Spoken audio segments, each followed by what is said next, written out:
4月3日的一场大地震，震掉了很多养鱼的鱼友。几年下来，苦心经营、细心照顾的鱼缸，有很多人因为这场大地震从此退坑，纷纷卖掉鱼缸设备，跟心爱的生物珊瑚。这次的地震在新竹竹东镇有一家鸡皮珊瑚水族馆，老板就是大家熟悉的鸡皮。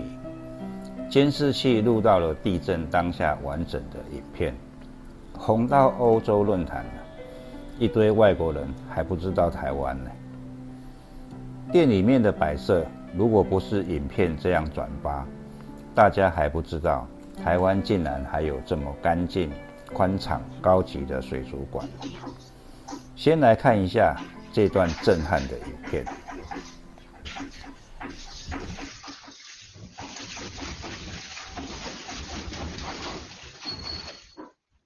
鸡皮说，这缸子是他香港合伙人在大陆做的，厚度有19 mm， 也没拉边条，也没有玻璃棒，能够经过这样的地震没有破损，真的也是厉害。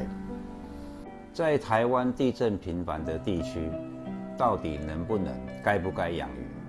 尤其是海水缸，动辄数十万的鱼缸设备，可能一夕之间全毁，实在是让人听到地震警报声的时候会心惊胆跳的。下面来听听我认识的一位鱼友廖宇，在这次地震时，他的鱼缸发生了什么状况？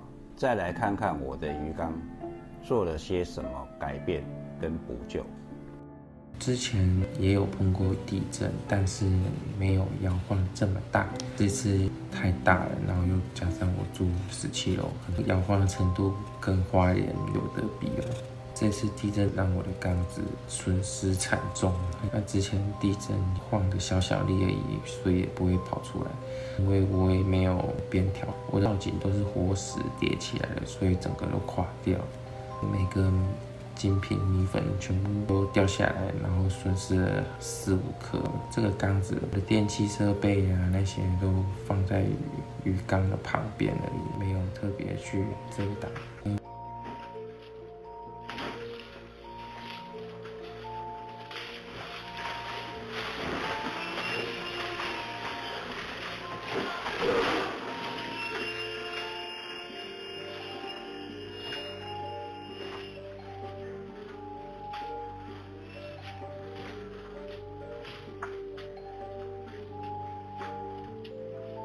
我的缸子是3尺缸，主缸跟底缸加起来水体大概有450上下。地震的时候，主缸的水洒出来应该有1半以上。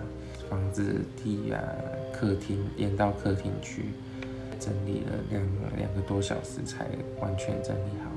主缸里面的造景啊，只能先摆着，下午的时候赶快叫台中大里的海洋水族老板还有我的朋友阿亨一起来帮我翻缸，重新整理一次。大概从下午3点陆路整理，大概翻了大概到9点多才全部完成。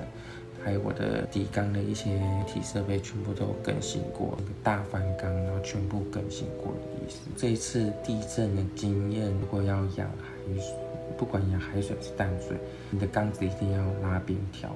那如果没有拉边条的话，可以像我一样做亚克力把它遮挡住。硬体设备呢有做亚克力箱，然后把我的控制器和延长线全部都塞在里面，以防下次如果又遇到大地震，水就不会泼出来，也不会泼到我的硬体设备、电器那些的。这次地震完也不会影响我养鱼的兴趣，喜欢珊瑚、海底世界的感觉，所以不会减少我的热情。这次地震我的感想就是，房子最好不要住这么高楼，因为太高的话，摇晃程度真的太可怕了。就是大家要做好地震的防范措施啊。廖宇的处理速度算蛮快的。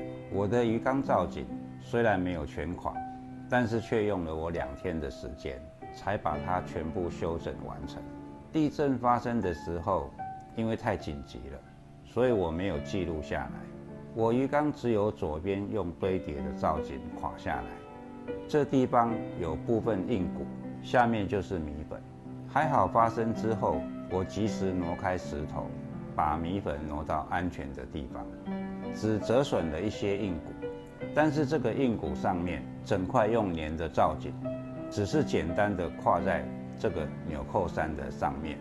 我觉得如果下面这个纽扣衫不及时更改为更牢固的粘合方式，应该在有地震的时候，上面整座硬骨也会垮下来吧。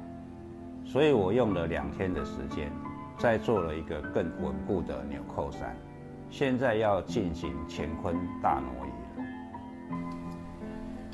我要先把这整块硬骨的石头往上移动吊着。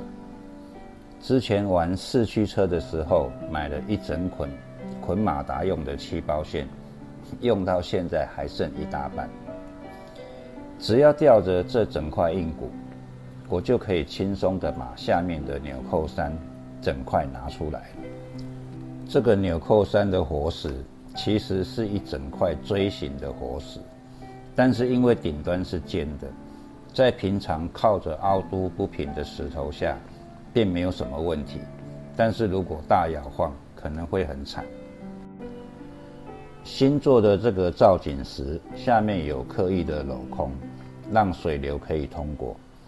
重点就是上面变成一个宽大的平台了，更加稳固。好了，非常完美。这下再也不用担心这里会垮下来，因为这块新的造景我是用3秒胶加细砂来做的，非常的牢靠。最后花了1天的时间，慢慢把纽扣粘回去。这是完成的成果，让我们一起来观赏一下吧。